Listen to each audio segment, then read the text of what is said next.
All right, we live. Yes, we are. We are live. We are live. Mm-hmm. Oh man, what's up? What's going on? It's Michael. Yeah, it's early. It's early. What time? It's Pacific time. I hear my kids yelling in the other room. It's 8:17. Thank you so much for checking in.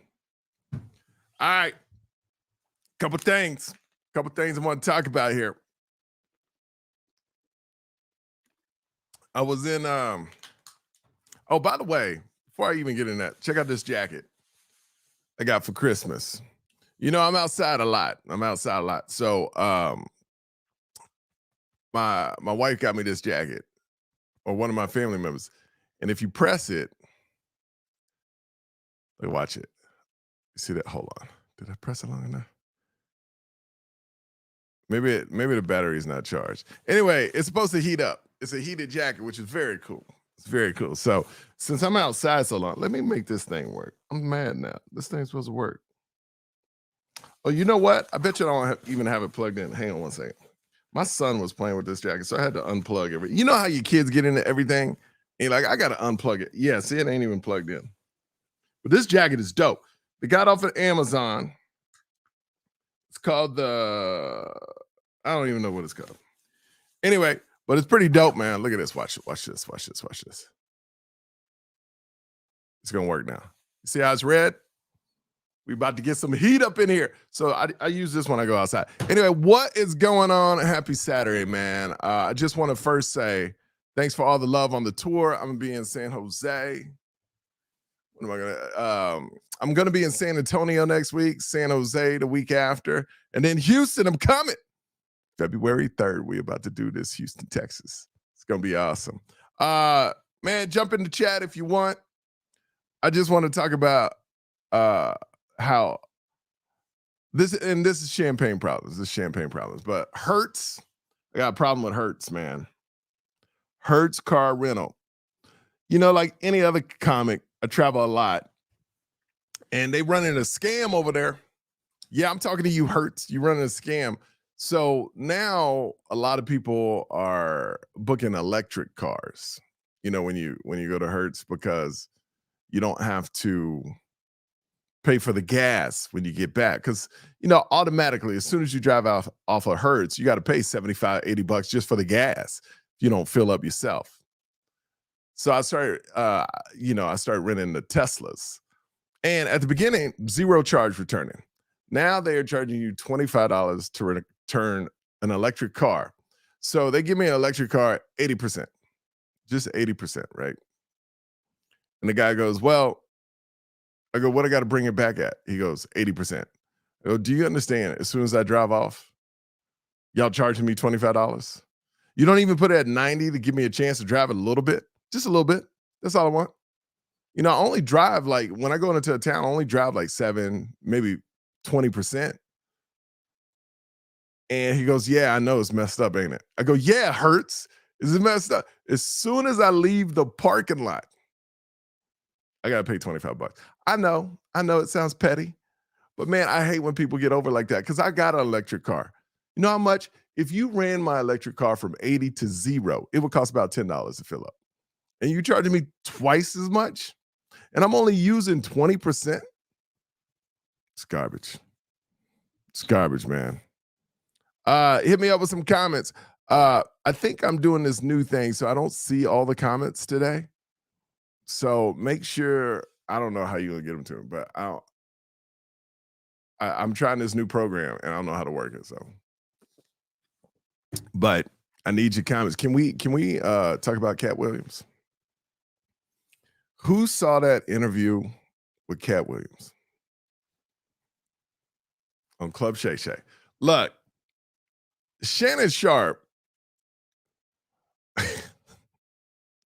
I love how Shannon Sharpe asks questions and he pretend like he don't want drama, but you know you want drama, Shannon. I know. I've been on that side too. It's loaded questions because you know you're gonna get a good reaction. It's the game reporters play. Like, I don't even know that radio DJ's name, like Michelle or whatever her name was, that Cat just tore up. But when Shannon goes, did you really think she was gonna go after you? Like, how to make you feel, Cat? You knew Cat was gonna go off on that. Those are those questions that when I interview celebrities back in the day, it's kind of those questions that are loaded that you're gonna get a good response from. And man, Cat, here's the thing with Cat on that interview. You didn't have to be a good interviewer to get that information from Cat. He wanted to say that. Shannon really didn't have to ask any questions. He could have just sat there and Cat Williams would have went off on everything. And I liked it. I don't know if it's true, but it was great entertainment. And that's the way I see it. People getting all wrapped up in it. And I'm like, could be great. To me, it was great entertainment. I don't know if it's true. It might be true. What time is it now in America? Neville Watson. What time? Well, it depends. Getting questions. 8:23. I'm on the West Coast. It's 11:23 if you're on the East Coast. Where you hitting us up from, Neville? Her name is Wanda. He lit her up. Oh, Wanda. That's right, Cynthia. Look, let me tell you something. Cat Williams, a lot of people don't know who Cat Williams is. That's what's crazy, because I was at a club last night performing, and the audience was majority white. And I go, Cat Williams, a couple black people, like, talk about Cat Williams. I go, these people don't know about that. And I was right. A lot of those people didn't know about Cat Williams. But let me tell you something, man. Wanda, thank you, Cynthia. He lit this, Google it. Cat Williams lit this radio lady up, Wanda. She thought she was funny, and he just destroyed her. But Shannon Sharpe, man, I love that interview with Cat Williams. Here's the funniest. Of course, he talked trash. Cat Williams talked trash about Steve Harvey, Cedric the Entertainer. Well, I mean, so many people. He just P. Diddy. Cynthia, help me out. Who else he talked about? Wanda again. He talked about, but the funniest thing, Dave Chappelle a little bit, but not in a disrespectful way.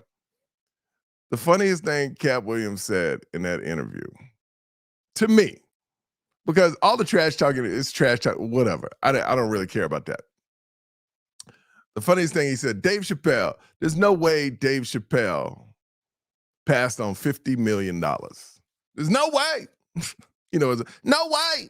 Dave Chappelle. I don't even do it right. Pass on $50 million. And then immediately he contradicts. He goes, no one would pass on $50 million. Then he contradicts himself right away and goes, I passed on $50 million 4 times. I was like, oh my goodness, this is hilarious. Because the contradiction was like, who in the hell would pass on $50 million? And then he goes, I passed on $50 million 4 times. If he did, great. But man, I gotta tell you, man, that was funny to me. It's funny to me. Are we happy we out of the holidays now? Are we happy? I'm so excited to be done with but my wife's birthday is coming up. January 12th. My wife's birthday is coming up. Here's the thing, when you've been married, we going on, how many years we've been married? We going on 7 or 8? I don't even know. Wait a minute. 8. We're going 8 years of marriage, right? And when you're together for that long, it's not, and compared to people that have been married 40, 50 years is not long. But it's kind of like you got everything. You know what I mean? I know what she wants. So, when you get older, you really don't need anything anymore. So I got to figure out what I'm going to get her. I need to buy her a few things. You know what I mean? I want to surprise her, though. But then again, I'm a terrible gift giver. Who out there is a terrible gift giver? Like, I'm horrible, man. I don't know what to give people. So in my family growing up, and I don't know if anybody else was like this, Christmas in my household growing up, I was the only child. My mom would ask me what I want, and then I would give her like 5 things I wanted, and then she would buy that. Something off of that list, maybe a couple things off that list. My dad and mom, to this day, we all do. My mom goes, what you want? And then they get that for you. I asked my parents, you need anything? And you get that. Like, we're not like these creative gift givers. A lot of people, but I don't think a lot of people are. Now it's like, why am I spend all this money on something you may not like? Now, here's the problem with my wife, and this is not a big problem, but I could give anything to my wife, and she is such an amazing person. She will say it's the best thing in the world. That's why I can't buy her nothing, because she's so sweet. She'll be like, oh, this is amazing. This is great. Thank you. This is what I want. Like, my wife is such a beautiful person that if someone gives her anything, she will wear it right away just to show that person she appreciates it. A lot of people you give gifts to, closet. No matter what you buy my wife, you could buy my wife a clown suit. She'll be like, this is, I've always wanted to be a clown for a day. And she will throw it on right away because that's the sweet woman she is. Andrew Z. Zapeta. I'm talking about Cat Williams right now. That's what we're talking about. I know, I think I'm on live IG. I don't know. I'm using this new program. Yeah, I was talking about Cat Williams, man. I think it was a phenomenal. Like, here's the thing with Shay Shay, Club Shay Shay, Shannon Sharp. It's great that this dude has a podcast. It does well. You know, it's a lot easier getting guests when you're a celebrity too, you know. But it's great that it blew him up. Everybody's talking about Cat Williams. And people don't even know Cat Williams talking about Cat Williams. Like, who's this Cat Williams? But I tell you this. Oh, he's saying, Mr. Michael, when you coming to DC, big fan. You know what? I was in DC, Washington Improv, the DC Improv, man. I love that club. I just love that DC Improv. They redid it after COVID. It's great. I was there. I only did one show because the next night I had to be in like another Philly. So hopefully, fingers crossed, I think this year I'm going to do a weekend there because I only did one show. It sold out quick. So I'm going to go do like 3 or 4 shows there. Hopefully by the end of this year. That's what I want to do. That's what I want to do. But thanks for the love. Thanks for the love. But anyway, this Cat Williams thing, I'm so happy that it blew up, that podcast, and everybody's talking about it. Because these are those water cooler moments where a lot of people didn't know Cat Williams. Now I know Cat Williams. Now, I'm be honest with you, man. I've seen Cat Williams clips, but after the interview, and I'm in comedy, I finally watched a couple specials of Cat Williams. Like I said, I love him. You know, he says he's the greatest. Okay. But what I do like about it is entertaining. The whole show is entertaining. He connects. He talks about the city he's in. He knows how to weave through his topics. There's always, it's like, it's a lot of comics today, what I'm seeing, you know, because I watch some stuff. It's just kind of, there's jokes, but there's no connectivity to it. You know, it's just like, here's a joke. Here's a different joke. Here's a different joke. Here's a different joke. But what I love about Cat, there's a theme throughout the whole thing. That's what I try to do. I try to have themes. I have a beginning, middle, end, you know? And Cat does that with his specials. And that's what I like. That's what I like a lot. If you got any questions, hit me up right now. I'm gonna be on for like another 5-10 minutes. I used to do this all the time. It's called Morning Yo. Have any questions, hit me up. Neville Watson, I watch your dad dancing, and I think he's got much better when it comes. Let me tell you something about my dad. My dad has amazing moves. This man is almost 80 years old, and he will party to 2 a.m. He was not this man when I was growing up. He was not this man. My dad loves to throw down. I told you so. If you're a fan of the podcast, first time I told my wife I loved her was on a cruise in Hawaii at midnight. Because my thing is, my wife knows this, and people that know me know.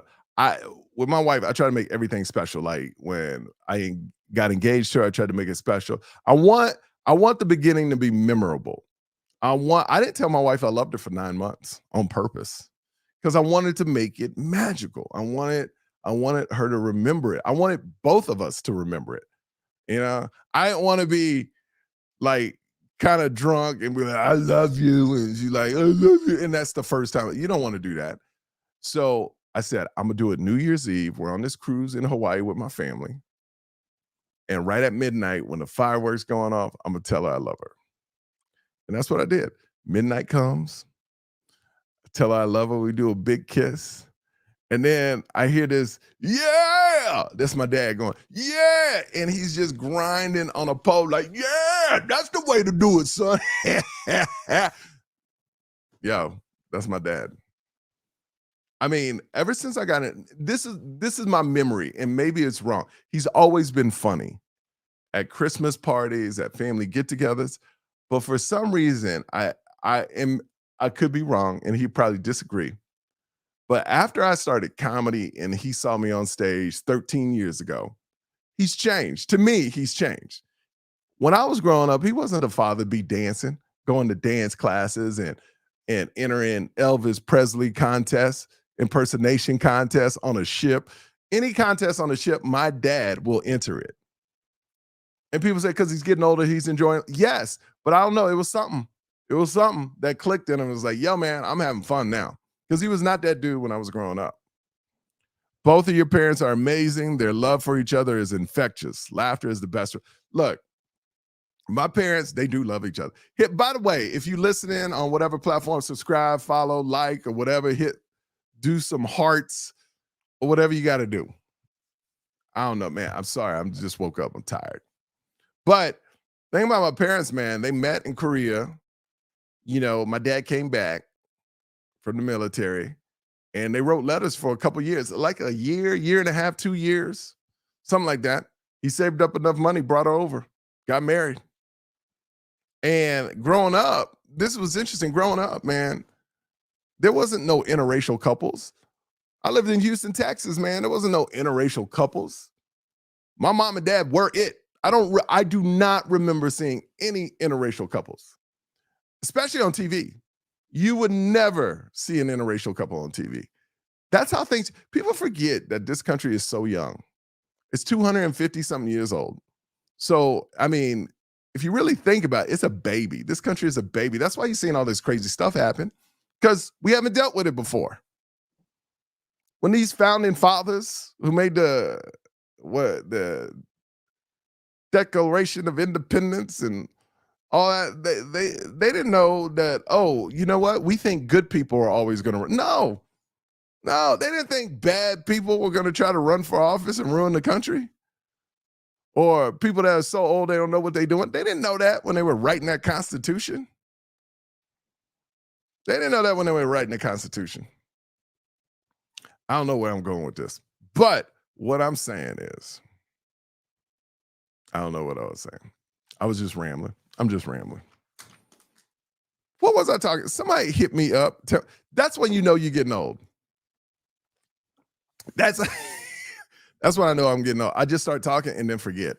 You get lost in your thoughts. But that happens on stage too. You just be going about something. Because on stage, what's great about being on stage, you'll have a joke. You like you open up a joke and you know the end of the joke is funny. That's where you can play in the middle and find all this great new material. So once you start hitting that new material, you forget about the end part of the joke. You're like, where was I again? What was I talking about?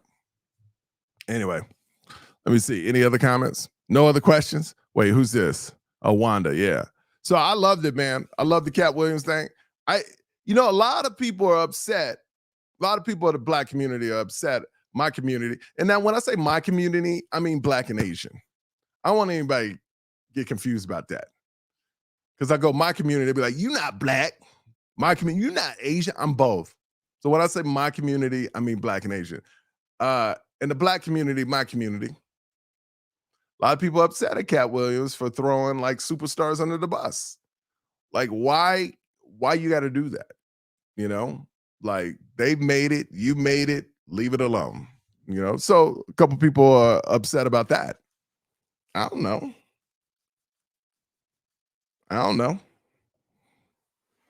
I mean, but the dude spoke with conviction, didn't he? I mean, what's your thoughts on that? You know, people like, oh, Steve Harvey made it, Cedric made it, he got a TV show. But Cat yelling like Steve Harvey was trying to take the Bernie Mac show away from Bernie Mac, who's one of the greatest comedians that ever lived. I don't know if that's true or not. I don't know if it's true. You don't know half the things Cat Williams said, but I know a lot of people think it's true. His fans think it's true. And here's the thing.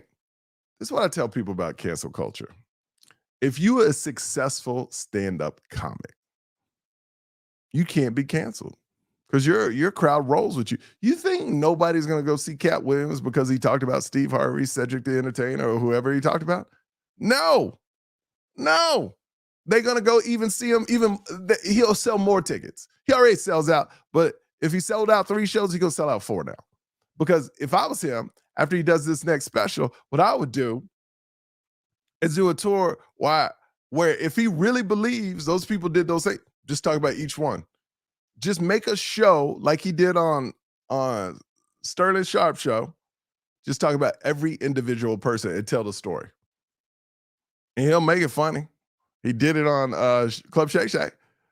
That's it. That would be the next tour. You know?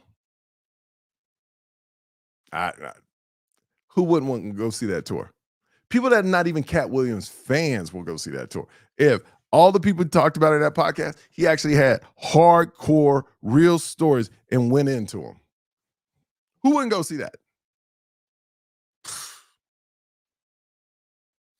I would. We got some comments coming in. Hey, Deborah. Thank you for watching. Lori, you were talking about interracial couples. Yes, I was talking about interracial couples. So when I was growing up, I didn't see, so I'm going back. I didn't see interracial couples. Now, you can't turn on TV without seeing an interracial couple. And I love that, man. It's so interesting watching my kids grow up because I think it's beautiful. My kids grow up and all the animated movies, you got Moana, you got Coco. You got, even the classics like Frozen, Lion King, but there's so much color now. There's so much color.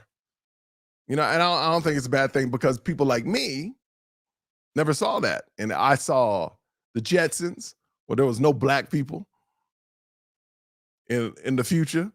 And then I saw the Flintstones where there was no black people in the past. The first cartoon of color I saw was Fat Albert. Unless you want to include Sesame Street, because those characters were different colors, and I guess that was cool, but you never saw it in real life.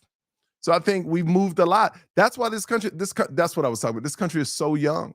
That's what I was talking about. The country's so young, and that's why we're seeing, that's why we see this crazy stuff happening. We've never dealt with it. They've never dealt with a president that would I'm going to push all these limits. Oh, if we got a military, I'm going to use them for me. If we got a FBI or CIA, they're going to do my investigations I want to investigate. Nobody ever thought that would happen. That's why, so you got to see it happen, and you go, oh, yo, we need to correct this. We never thought presidents should not be over 80. And some people say, well, it depends how competent. No. I don't trust an 80-year-old person to drive, much less run the country. Anybody over 70. Can we get some young people in there, please? And the whole tripping thing don't mean nothing. Because the other day I tripped, and I'm young. You trip. People trip. But if I was Joe Biden's people, I would never have them walk upstairs. Even up to that Air Force One, you should put an elevator. Never climb a set. That's wrong of his people to put him in positions where he's tripping. Get off that bike, Joe Biden. What you trying to do? Fall off a bike? Man, I would just have this dude walking in straight lines with no bumps or nothing. That's it. That's it till the election. We walking in straight lines. I would have a crew come out there, kick off rocks and everything. You're not walking up steps to December 2024. No steps. No steps. Cynthia. He said funny things about Diddy. Also kind of slid. Oh, man. He went in on Diddy. But that's a rumor that's been out there forever, man. I don't really care about that. If you gay, not gay, that don't matter to me. It really doesn't. I don't care about that. So who cares? It's 2024. I could care less if you gay, straight, trans. I don't care. Be who you want to be. You know, I never am at home wondering if people gay, trans, or anything. I don't care. It don't matter to me. You ain't messing with my life. That's the problem. Even in comedy clubs, man, this is what I'm saying. People want to get offended for other people, and that's the problem. And here's my thing. And if you listen to my podcast, you know this is true. I've always believed that people that complain about cancel culture, they forget that when you have the freedom of speech to say what you have to say, the other people have a freedom of speech to act and say what they want to say. See, a lot of this cancel culture, you forget about the other side. Like I'm gonna say whatever I want, and you can't say or do what you want. Well, that's not freedom of speech. Freedom of speech is you say what you want to say, and that other person says what they want to say to whoever they want to say it to. To me, that's freedom of speech. Like, for instance, if somebody on the news says something and they get fired, and they go, well, they're trying to cancel me. No, they use their freedom of speech. You said what you had to say. If you're on CNN or Fox or wherever, you said what you had to say. Now the audience was like, we don't agree with that. And actually, we really hated what you said. And then the network, those people that didn't like it aren't firing these network people. The network is, because these people don't like it. And that is not cancel culture. That is freedom of speech. Am I wrong in saying that? Every person that complains about cancel culture is saying, I can say whatever I want to say, but you can't say whatever you want to say. Am I wrong in saying that? Am I wrong? Hit me up. Maybe I'm wrong. Maybe I'm missing something. Maybe I'm missing something. But to me, yes, when people go after people, it's a mob. And let me tell you why people go after people, because it's so easy to do. It's so easy to just tweet and retweet or X, whatever they call it, Instagram it. It doesn't take any work. That's why people get canceled. It does not take any work to cancel someone. It's harder to cancel a gym membership than to cancel a person. My gym membership, they said, well, I called them. They said, well, you got to come in and you got to meet with an advisor. Then I met with an advisor. They go, well, now you got to write a letter. And once you write this letter, we can finally let you out. But they also try to take you around the gym one more time. Well, we're going to make these improvements. So you got to go through all this BS to cancel a gym membership. Just think if it was that hard to cancel a person. You had to go meet with that person. And then they try to convince you not to cancel them. And most of the people that say this stuff, they ain't going to say it to people's face. All right, Cynthia says, you're absolutely right in the whole freedom of speech thing. I think I am. Maybe I'm wrong. If anybody disagrees, please write in. Tell me where I'm wrong. The people complaining about cancel culture are saying, basically, I can say what you want to say. I can say what I want to say, but you can't say what you want to say. I don't know. That's my opinion on it. I'm sure I got comments I can't see coming in on the Instagram side, but I don't know. Like, I've seen the people on Fox get fired. I've seen the people on CNN get fired. I've seen people in jobs get fired.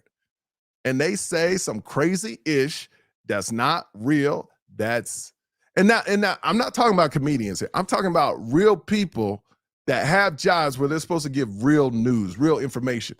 If you go to a comedy show to be offended and cancel someone, that to me, that's ridiculous. And maybe you're saying, well, you're a hypocrite. No, I'm not. You watch the news to get real information. You go to a comedy show to laugh. But here's what's interesting to me. People, if you did a survey right now in America, do you believe politicians or comedians more? Who do you trust more? Comedians will blow out politicians. Because that's the thing that's happening, is nobody believes politicians anymore. But the main audience is believing what comedians say, because we've always, even Richard Pryor, George Carlin, go back, Red Fox. We're truth tellers. We tell what we see through our eyes. It's like NWA coming up. Here's a bad thing about NWA. The same things that we're talking about on those first albums is still going on in America right now.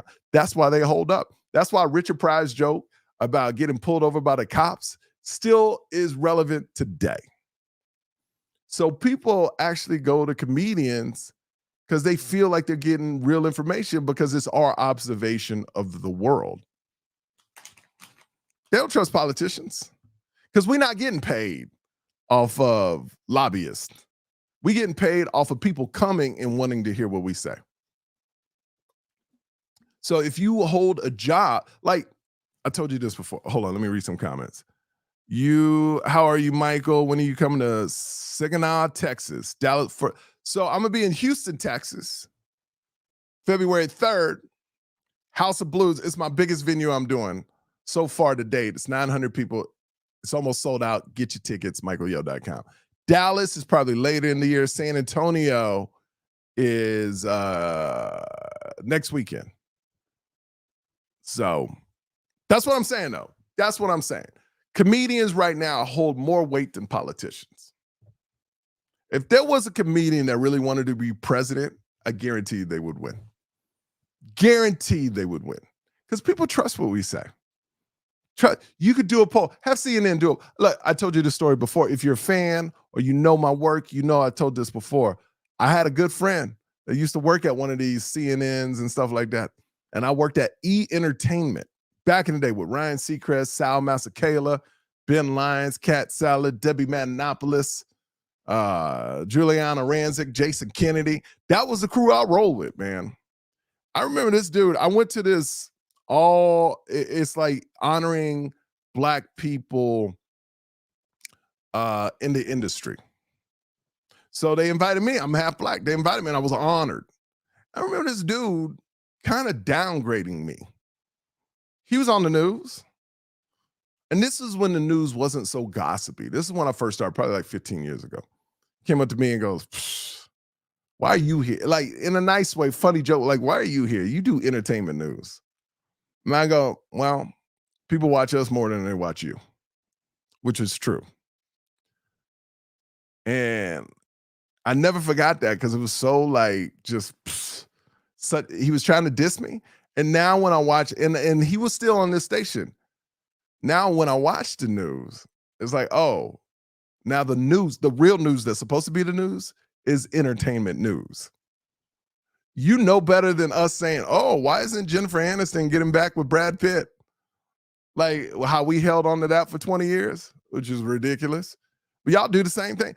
A president, I don't care if you Trump or Biden, they can do an interview for 3 hours. But the only part the news will take out, it's not good info. The only part they'll take out is not information America needs to know. They'll go, what did Joe Biden say about Trump? They'll take that one clip, and the man just talked about 3 hours, or vice versa. What did Trump say about Biden? Trump could talk 10 hours about infrastructure, budgets, whatever. People going to take, the news will take that one clip of what the other president said about the other past president, or vice versa, and they'll run with that. How is that helping America? When you come into, that is my goal, Deborah McMillan. I'm coming. I want to go to Toronto. I've never been to Toronto. I want to perform in Toronto next year. I told my agent that I want to go. I want to go. I want to go to Toronto. I've never been to Toronto. I think I can do well out there. I'm excited. Hopefully I can do well out there. All right, I'm gonna end this. Thanks for your, oh wait, hold on. The Flintstones, okay, Aaron Hell. The Flintstones, this is my boy Aaron Hell. I grew up with this dude. He says the Flintstones were for white people only. Black people needed shows. They are walking around. Oh, black people needed shoes. They are not walking around without shoes, or at a minimum sliders with socks. Oh, I got. So he's saying black people ain't walking barefooted. He said that's why they weren't on the Flintstones. They needed some house slippers or something. That's what he's saying. All right, Aaron, I got you. You trying to crack jokes. All right, great show today. All right, hey. San Antonio next weekend. San Jose, 20th and 21st. And Houston, Texas, February 3rd, House of Blues. Get those tickets. I love you. I'm out. Later.